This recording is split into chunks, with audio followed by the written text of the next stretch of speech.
どうしてくしゃみが出るの？それでは皆さんに宿題を出します。先生、どんな宿題を出すんですか？今回の宿題は、鼻毛を抜いてきてください。鼻毛？先生、抜けました。自分の鼻毛ではありません。動物界へ行って魔法で抜いてきてください。お友達と協力してもいいです。それでは次の授業で。ねえゆめぴー、一緒に宿題やろうよ。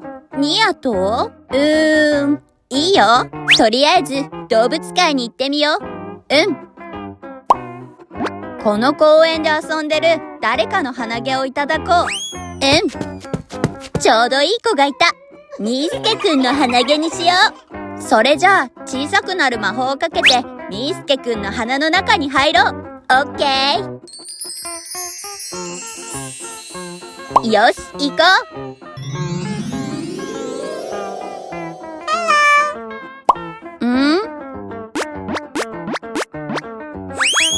みーすけ汚いな。ティッシュで鼻をほじってよ。ごめん。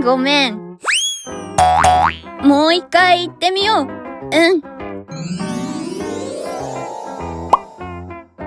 ハクション！みーすけ大丈夫？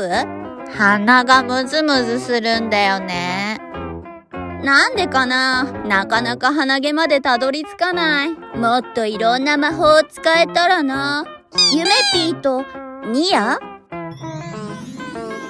エミリちゃん、何してるの？魔法学校の宿題で鼻毛を持って帰らなきゃならないの。だけど、鼻の中に入ろうとしても吹き飛ばされちゃうんだ。当たり前だよ。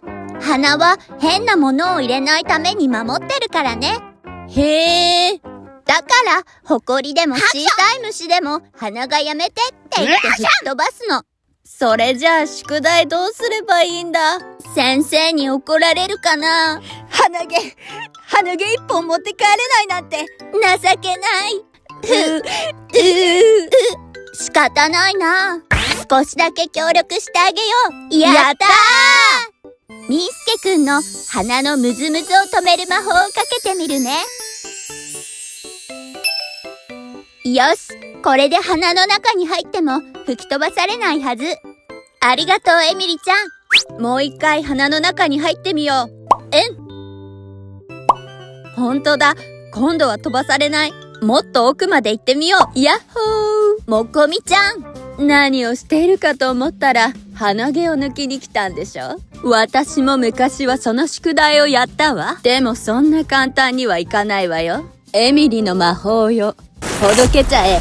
なんか鼻がムズムズする。魔法が消された。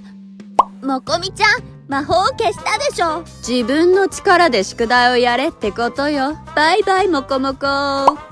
二人とも気をつけて。鼻の奥には敏感なスイッチがたくさんあるの。ちょっとでもツンとしたら危ないっていう信号が頭に送られて、くしゃみで飛ばされちゃうかもしれない。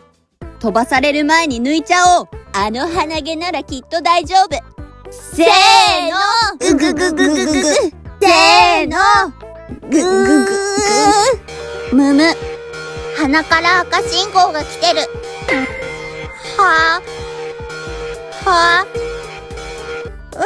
ション！大丈夫？あれ？鼻毛は？魔法成功したんだ。これで胸を張って帰れる。エミリちゃんありがとう。どういたしまして。おしまい。